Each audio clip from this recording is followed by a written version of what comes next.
자, 교재 313페이지 가보시죠. 밑줄 좀 치려고요. 뭐냐면 그 세무 1급은 세법을 미리 말씀드리면 진짜 낚시를 엄청나게 해요. 그래서 하고 싶은 말이 뭐냐면 그 313페이지에 동그라미 2번 기타의 경우 있죠. 기타의 경우 313페이지에 공급식이거든. 공급식이 거기에서 동그라미 2번 기타의 경우 있죠. 거기에서 장기할부 밑줄 좀 치고 장기할부에 밑줄 주시고 근데 이 장기할부의 정의를 외워주셔야 돼요. 시험에는 세무 1급은 요거 가지고 장난을 쳐요. 자, 어디에 미치냐면 거기 두 번째 점에 인도일의 다음 날 인도일의 다음 날부터 이상까지 밑줄 인도일의 다음 날부터 최종 부불금 지급 기일까지의 기간이 1년 이상의 밑줄 치시고 그래서 여러분들이 꼭 외워주실 게 우리가 장기할부는 인도일의 다음 날부터 이거 시험에 최근에 어떻게 장난도 쳤냐면 인도일부터 양아치 문제죠 진짜로 그게 오답이었어 오답 인도일의 다음 날부터 해야 하셨죠 장기할부 따질 때 예. 그래서 인도일의 다음 날부터 최종 부불금은 그거예요 마지막 대금 받는 거 있죠 마지막 대금 받는 기간까지가 예, 우리가 1년 이상이야 장기할부예요 그럼 조심하실 게 만약에 1년 미만이면 뭐로 보겠다라는 거예요 그게 단기할부로 보는 거예요 알죠? 그럼 우리가 단기 할부로 보게 되면 그건 우리가 공급 시기가 좀 달라져요. 그거는 그 중간 지급 조건부까지 할게요. 자, 들어보시면. 자, 그럼 여러분들 우리 중간 지급 조건부가 계약금, 중도금, 잔금 지급하는 걸 부가가치세에서 중간 지급 조건부라고 해요.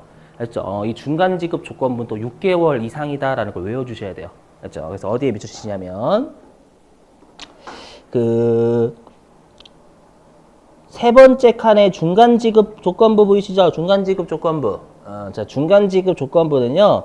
어디에 미치시냐면 그 계약금 지급일에 미치고 계약금 지급일 미치시고 그리고 거기에 잔금 지급일이라고 돼 있죠. 잔금 지급일. 그 인도일에 인도일 잔금 지급일을 여러분들 인도일이라고 돌려서 인도일. 물론 여러분들 잔금 지급할 때 주로 인도하긴 하지만 실제 법문구는 인도일이다라고 돼 있어요. 그래서 계약금 지급일로부터 인도일까지 계속 밑줄 인도일까지의 기간이 6개월 이상의 밑줄 치시고 그럼 오른쪽에 우리 공급 시기의 밑줄 대가의 죄송해요. 대가의 각 부분을 받기로 한 때 밑주시고 그럼 들어보세요, 여러분들. 나중에 푸시게 될 건데, 그럼 우리가 지금 밑줄 친 장기할부 판매하고 중간지급 조건부는 워낙 금액이 크다 보니까 나누어서 과세를 하겠다라는 입장에서 네가 받기로 할 때마다 우리가 과세를 하겠다라는 거예요. 받기로 할 때마다 받기로 한 금액 나누어서 때리겠다라는 거거든요. 맞죠? 그럼 방금 대가의 각 부분을 받기로 한 때 있죠? 거기에다 좀 적어주세요. 방금 밑줄 친 대가의 각 부분을 받기로 한 때를 적어주세요.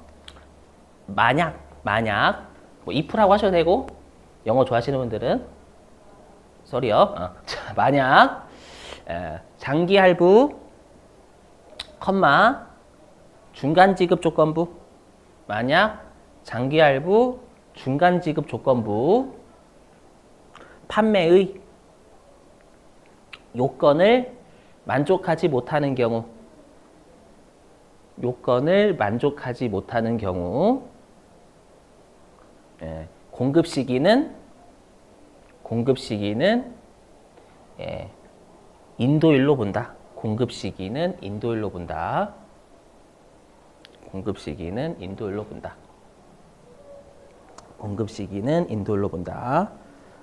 그래서 주의하셔야 돼요. 여러분 한번 예를 들어 볼까요? 자, 보시면. 자, 예를 들어 볼게요. 이거 실제 나왔던 문제, 실제로. 어디에서 나왔냐면 이론도 나오고 실기도 나오고요. 보세요. 만약에 내가 이제 X1년 오늘이 6월 28일이죠. 6월 28일 날 요때 인도를 했어요. 인도를 했고 내가 이제 X1년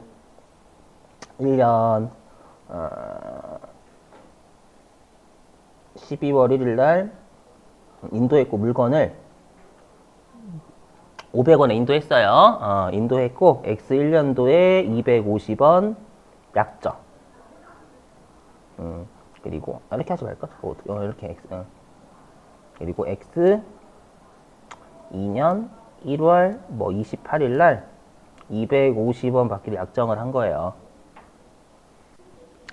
약정을 한 거예요. 그럼 우리가 이제 시험에 뭘 물어보냐면 X 1년 확정 신고 기간.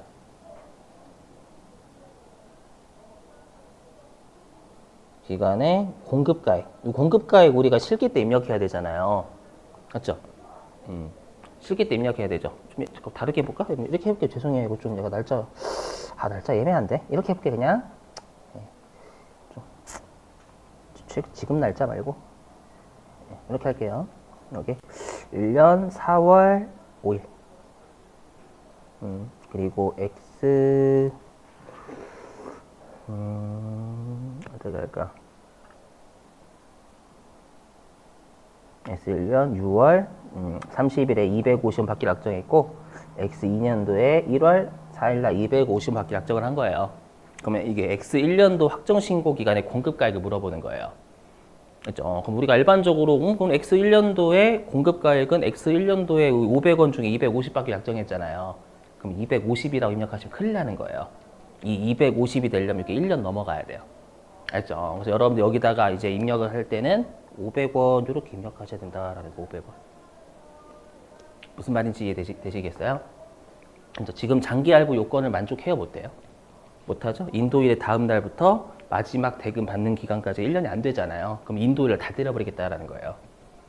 무슨 말인지 되시겠죠? 이거 좀 조심하셔야 돼. 중간 지급 조건부도 마찬가지고. 인도일에 다 때려버려, 그냥. 나누어서 받기로 한 금액만큼 때리는 게 아니라. 요거 때문에 이거를 별도 여기다 넣을 수도 없고, 왜냐하면 요걸 하나하나씩 뽑자니 좀 그래가지고. 자, 이거 진짜 주의하시고요. 자, 그 다음에 어디냐면 그 313페이지 방금 밑줄 친 그 대가의 각 부분을 받기로 한 때 바로 아래 손가락 표시 보이죠? 손가락 표시. 그죠? 자, 손가락 표시에 두 줄 밑줄이요. 자, 완성도 기준 지급, 그 다음에 중간 지급 조건부의 경우에는 재화 인도일, 용역 완료일 이후에 받는 대가는 재화의 인도 시점, 용역 제공의 완료 시점이 공급 시기이다. 알죠? 이게 무슨 말이냐면 내가 이제 그 중간 지급 조건부인데 실제로 대가를 인도일 이후에 받았대요. 중간 지급 조건부인데. 알죠? 이후에 받으면 공급 시기가 그 대가를 받은 날이 아니라 땡기겠다라는 거예요. 알죠? 그 인도일로 땡기겠다라는 거. 폐업도 똑같아요. 어떻게 되냐면 폐업도 있나? 여기 있네. 이것도 있네. 314페이지. 314페이지에 3번 공급 시기의 특례 있죠? 보이세요? 공급 시기의 특례? 예. 자, 이 공급 시기의 특례 폐업 보이시죠? 폐업의 밑줄 좀 폐업의 밑줄 치시고. 그리고 공급 시기의 두 줄 밑줄입니다. 자, 폐업 전에 공급한 재화 또는 용역의 공급 시기가 폐업일 이후에 도래하는 경우에는 폐업일을 공급 시기로 본다. 그러니까 내가 폐업일 원래 폐업하기 전에 물건을 팔았어요. 장기 할부로. 알죠? 장기 할부 중간 지급 조건부로 팔았어요. 팔았는데 얘가 폐업을 해버린 거예요. 그럼 폐업일 이후에 내가 이제 공급 시기가 도래하죠. 그럼 이제 폐업하면 더 이상 사업자가 아니잖아요. 맞죠? 그렇기 때문에 폐업일로 앞당겨가지고 공급 시기로 본다. 걔랑 비슷하다라고 생각하시면 돼요. 그러니까 그 이후에 도래하는 건 앞당겨가지고 그날을 공급 시기로 본다라는 거예요. 알죠? 출제하니까 좀 기억하시고. 자, 됐습니다. 나머지는 여러분들이 다 어디에서 배우셨던 거냐면 세무 2급 때 배우셨던 내용일 겁니다. 자, 이제 여기 보시죠. 이제는 이제 세무 1급에서 차이가 나는 거 333페이지입니다. 간주 공급.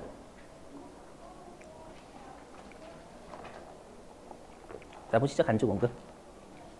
자, 우리 간주 공급을 이해하시기 위해서는 여러분들이 간주 공급이 뭔지 좀 아셔야 돼요.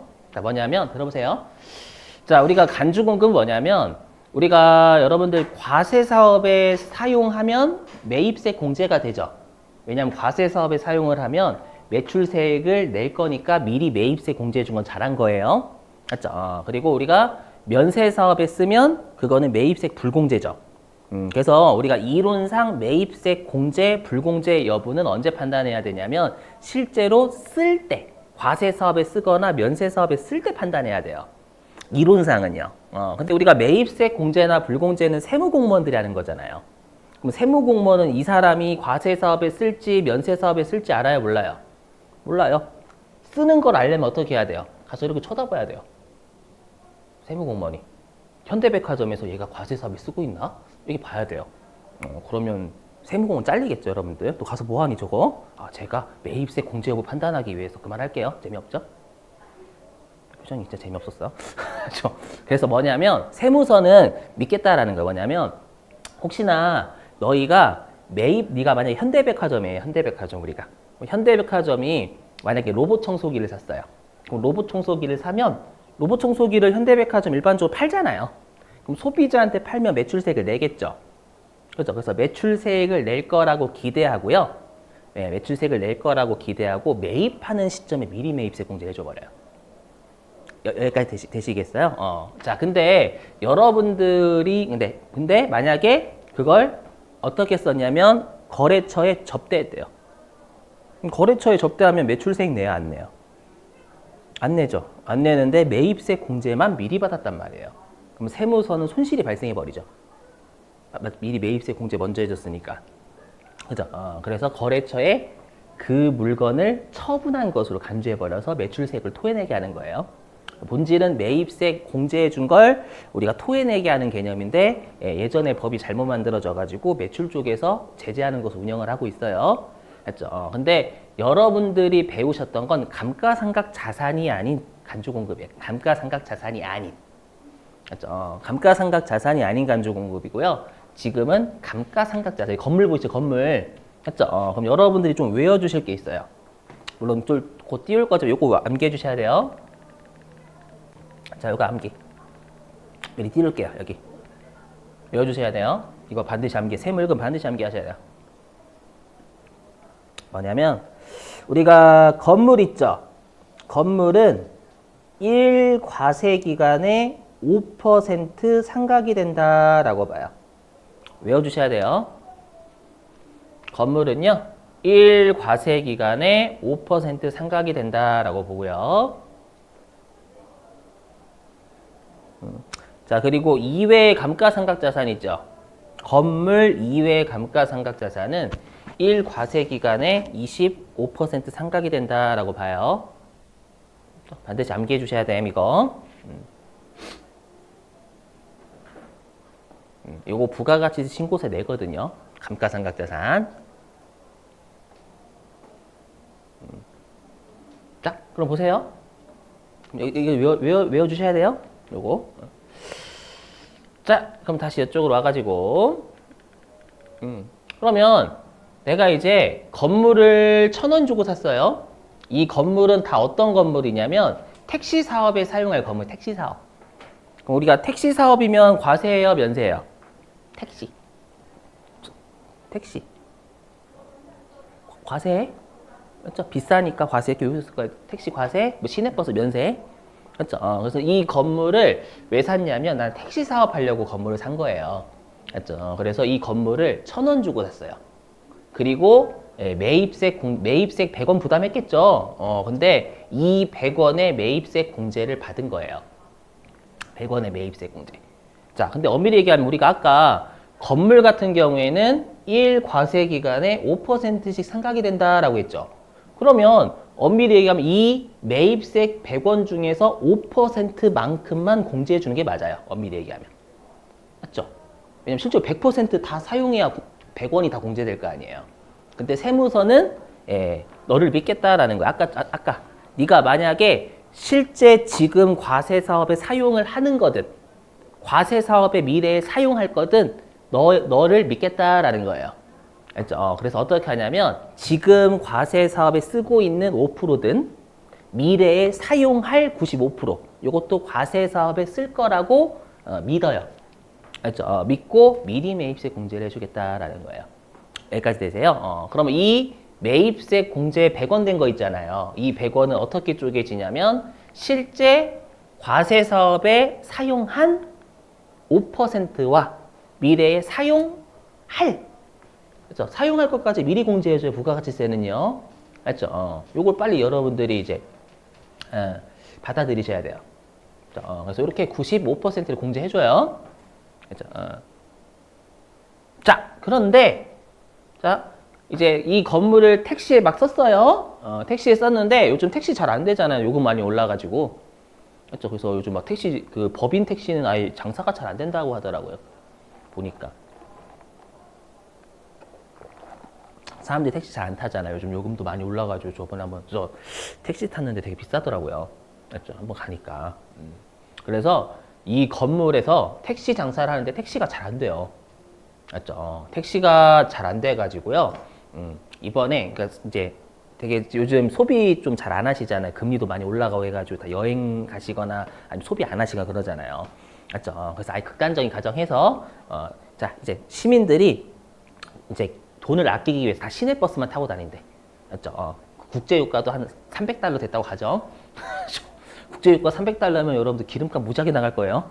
그죠? 그래서 모든 사람들이 막 시내버스, 대부분의 사람들이 이제 시내버스 타고 다닌대요, 여러분들. 알죠? 그래서, 뭐 그런 거 있잖아요, 우리 항상. 그 코로나 때, 코로나 때 사람들 많이 배달시키니까 나 그 배달 뭐죠? 그 오토바이 많이 샀잖아요, 그때. 배달하시려고. 맞죠? 근데 코로나 이제 엔데믹 되고 나가지고 사람들이 배달 잘 안 시켜 먹죠, 여러분들. 그래서 오토바이 막 내다 놓고 그러잖아요, 팔고. 그죠? 그래서, 시내버스가 잘 되네? 시내버스 할까? 라고 해서 이제 이 건물을 어떤 용도로 바꿔버렸냐면, 여기. 시내버스를, 우리가 시내버스를 하는 용도로 바꾼 거예요. 그럼 이 건물은 시내버스 매출에 기여하는 건물인 거죠? 맞죠? 그러면 시내버스는 면세 사업이잖아요. 그 면세 사업은 매출세액 내야 안 내요? 안 내요. 근데 매입세 공제는 미리 받았잖아요. 그렇죠? 실제로 5% 사용한 거는 괜찮지만 나머지 95% 어떻게 할 거냐라는 거예요. 여기까지 되시겠어요? 잘 보시면. 근데 우리 시험에는 얘를 낼 거란 말이에요. 얘를. 이 면세 전용할 때. 그럼 우리 시험은 2023년도가 되겠죠? 그래서 얘가 2022년 1기가 될 거예요. 얘가 2022년 1기 과세 기간이 되겠죠? 우리 과세 기간은 상반기, 하반기 이렇게 나뉘니까. 그리고 얘가 2022년 2기고. 얘가 2023년 1기가 될 거예요. 맞죠? 이렇게. 그러면 여러분 딱 보시자마자 그럼 우리가 이 100원을 다 토해내게 해야 돼요? 그건 아니죠. 왜냐하면 몇 과세 기간은 우리가 택시라는 과세 사업에 썼어요, 안 썼어요? 몇 과세 기간 택시에 썼어요? 이 건물을. 그렇죠. 대략 2과세 기간 썼죠, 여러분들?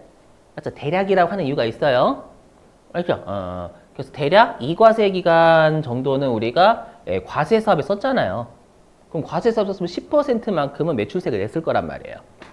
이해되셨어요? 그래서 우리가 항상 여러분들이 그 오해하시는 게 뭐냐면 우리가 매입세 공제는 매입세액을 부담했다라고 공제해 주는 게 아니라 매출세액을 내니까 공제해 줘요.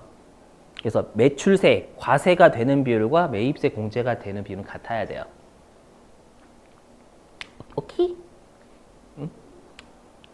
자, 들어보실게요, 여러분들. 이거 직관적으로 이해를 도와볼게요. 들어보시면. 자, 들어보시면. 내가 폐업하기 전 있잖아요. 폐업하기 전에 매입세 공제를 미리 다 받았어요. 아까 그랬죠. 미리 공제 다 해준다고. 다 과세제화를 매입했다라고 가정할게요. 그랬다가 내가 70%를 팔고 그 다음 폐업을 한 거예요. 그래서 여러분들 아마 그 나머지 30%를 폐업 시 잔존재화라고 세무 2급 때 배우셨을 거예요. 폐업 시 잔존재화. 그죠? 그럼 폐업하게 되면 더 이상 사업자가 아니니까 나머지 30%를 팔아도 매출세액은 안 내죠. 그죠? 근데 매입세 공제는 세무서가 몇 프로 해줬어요? 100% 다 해줬잖아요. 그죠? 그러면 70%만 세금을 냈으니까 70%만 공제해주면 되는데 100%다 공제했잖아요. 맞죠? 그러면 30%만큼 못 거둔 거 있죠? 그것만큼 토해내라 라는 거예요. 70%만 매출세 냈으면 70%만 공제돼야 되는데 100% 미리 다 공제해줬으니까 30% 공제 더해준 거 토해내라 라는 거예요.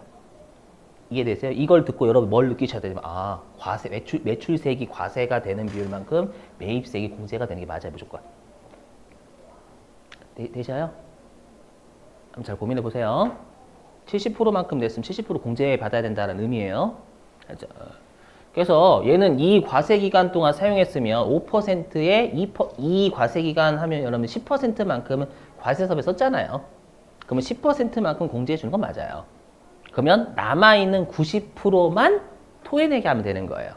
맞죠? 그리고 여러분들 감가상각 자산은 사용기간이 길어요? 짧아요? 길어요. 길다 보니까 감가상각 자산은 오랜 기간 사용하다 보니까 도중에 다른 용도로 바꿀 수 있다라고 생각을 해줘요. 세무서는. 그래서 남아있는 것에 대해서만 토해내게 하는 거예요. 알죠? 자, 그래서 여기 보시면은요. 여보세요? 자, 그래서 여기. 그러면 우리가 어떻게 할 거냐? 자, 공급가액은 1,000원이죠? 자, 조심하셔야 될 게 이거 지금부터 설명드리면 또 여러분들이 저게 뭔 소리야? 라고 하실 거예요. 뭐냐면, 여러분들 우리가 부가가치세가 이렇게 돼 있거든요. 공식이. 부가가치세가 매출 곱하기 세율 빼기 매입세 이렇게 돼 있어요. 여러분들 같은 거 아니야? 이거 매출세액인데? 달라요. 무슨 말이냐면 매출은 무조건 매출하면 내라는 거예요. 매출하면. 내라는 건데 매입세액은 무조건 매입세액 빼줘요? 아니에요. 세금 계산서에 의해서 입증된 매입세액을 빼줘요. 됐죠? 그러니까 우리가 공식 자체가 매출세액 이렇게 되어 있지 않고 매출 곱하기 세율이다 이렇게 돼. 매출하면 무조건 내야 된다는 뜻이에요. 알죠? 그렇기 때문에 이쪽 매출 쪽은 다 공급가액 기준에 출발하는 거예요. 그리고 우리 신고서 입력할 때도 매출은 금액만 입력해야 되잖아요. 금액만. 맞죠? 근데 매입세액은 금액도 입력해야 되지만 세액도 입력해야 되는 거고. 맞죠? 그래서 요 100원부터 출발하는 게 아니라 1,000원부터 출발하는 거예요. 아셨죠? 자, 그럼 여기에 우리가 1과세기간에 5%만큼 사용하잖아요. 맞죠? 그리고 1과세기간의 건물은 5%고 2과세기간 정도 썼죠, 여러분들? 예. 그럼 남아있는 90%에 대해서만 면세사업에 쓴 거니까 때리겠다라는 거예요. 이렇게 하면 우리가 공급가액은 900원이죠. 그럼 여러분들이 요 900원을 신고서 입력을 하셔야 된다라는 거 이렇게 구하셔가지고. 실제로.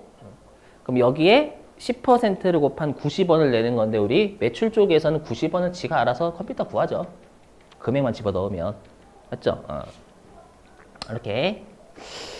자, 그러면 이걸 공식으로 표현해 볼게요. 공식. 말로 된 공식이요. 자, 말로 된 공식으로 표현하면 이렇게.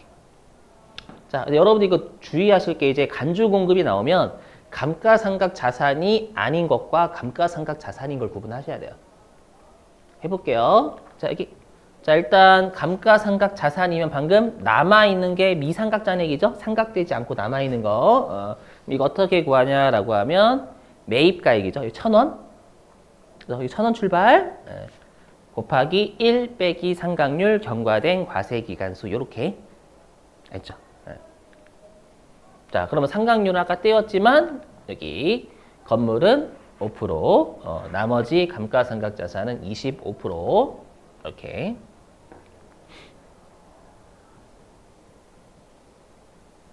자, 그리고 경과된 과세기간수 이거 외우셔야 돼요. 중요해요. 자, 보실게요, 여러분들. 우리가 방금 이 과세기간 정도 경과했다라고 했지 완벽하게 이 과세기간은 아니죠. 맞죠? 완벽하게 이 과세기간이 되려면 딱 1년이어야 돼, 1년.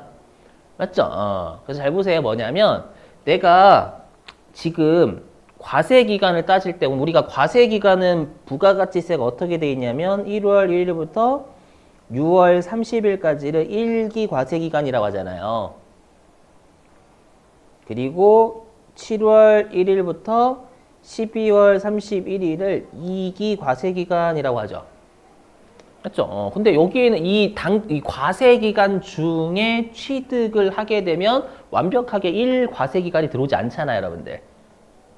맞죠? 그래서 어떻게 표현하냐면 이렇게 표현해요. 어떻게 표현하냐면 여기 이거 외워주셔야 돼요. 우리가 취득한 과세기간은 이 경과된 과세기간에 포함한다라고 되어 있어요. 이거 외워주셔야 돼요.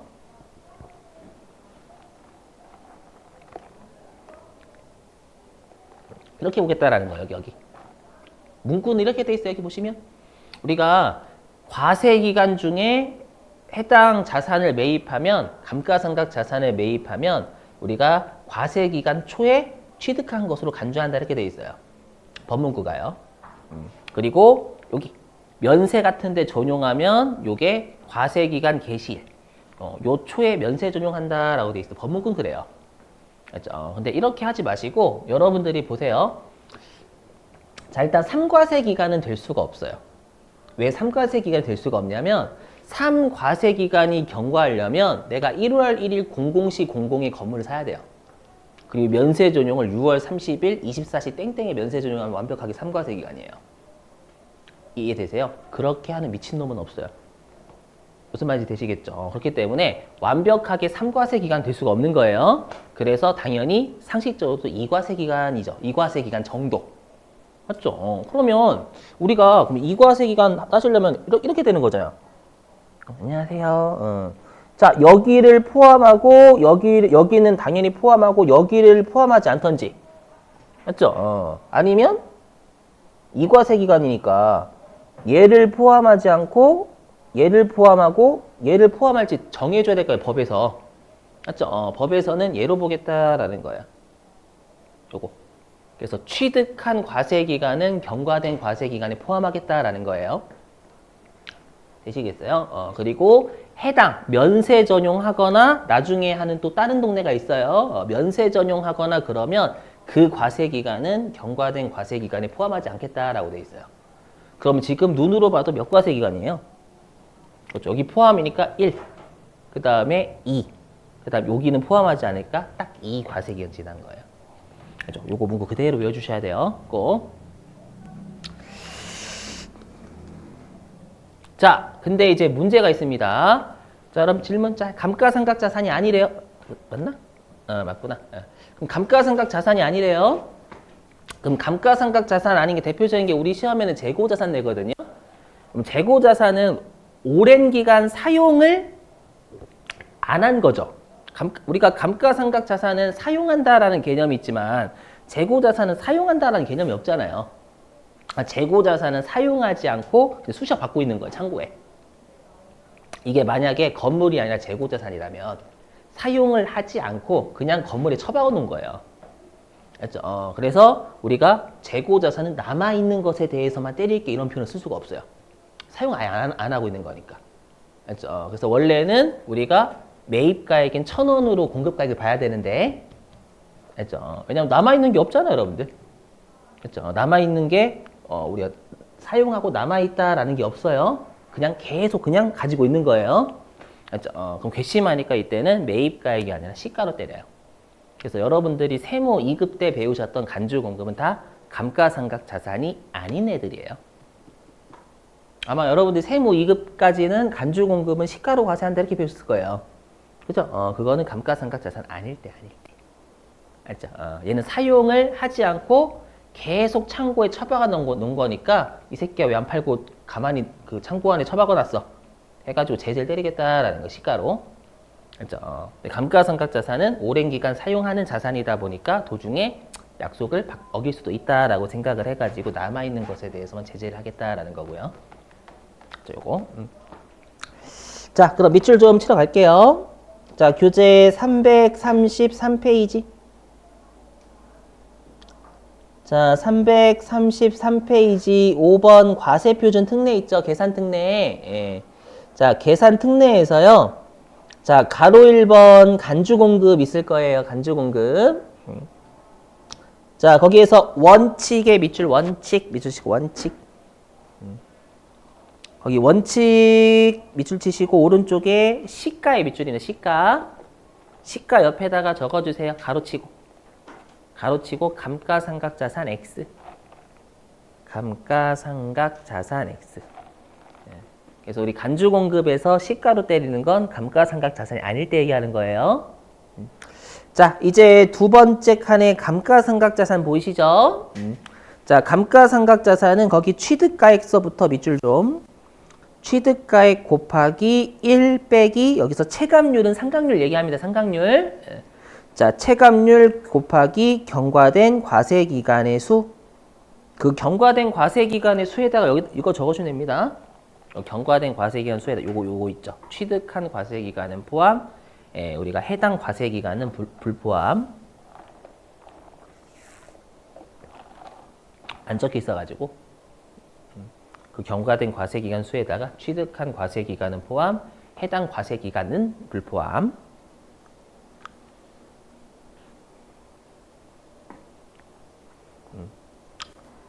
자, 그리고 여러분들 그 손가락 표시에 체감률 있죠. 체감률 별표.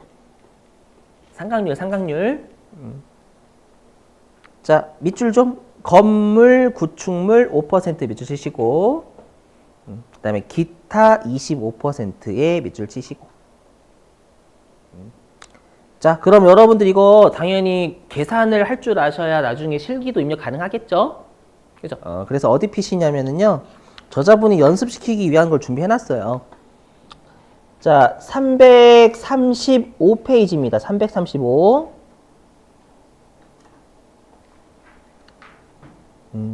자, 335페이지 맨 아래 예제 4-2 있죠? 보이세요? 예제 4-2? 예. 요게 뭐냐면 이제 우리가 이제 2기 부가가치세 그 공급가액 구하라는 공급가액. 알죠? 그래서 여러분들이 구해 주실 게 뭐냐면 3번 구해줘. 3번.